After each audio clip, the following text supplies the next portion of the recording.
Pengendara membawa mobil bagus mencuri tanaman sehingga aksinya terekam kamera CCTV di Kabupaten Klaten viral di medsos. Tepatnya kejadian itu di Duku Tanggulangin, Desa Padas, Kecamatan Karanganom, Kabupaten Klaten, Kamis, tanggal 9 September tahun 2021. Berdasarkan informasi yang dihimpun tribunsolo.com, pencurian terjadi di depan Masjid Nurul Huda sekitar pukul 3.43 waktu Indonesia Barat. Tanaman yang dicuri merupakan bunga sikas. Aksi pencurian tanaman bunga tersebut terekam CCTV dan diunggah di akun Instagram @kabar_Klaten, Kamis, tanggal 9 September tahun 2021. Dalam video tersebut, terlihat mobil berhenti di depan lokasi kejadian. Kemudian muncul seseorang mengenakan jaket keluar dari mobil tersebut. Usai keluar dari mobil, orang tersebut berlari ke arah tanaman itu dan langsung mengangkat tanaman serta memasukkan tanaman itu ke mobil tersebut.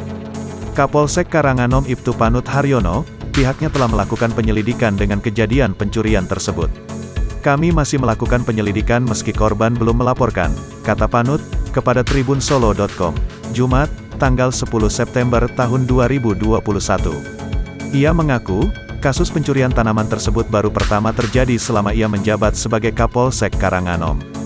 Kemudian dia meminta kepada masyarakat untuk meningkatkan pengamanan swakarsa agar tidak terjadi aksi kejahatan kembali.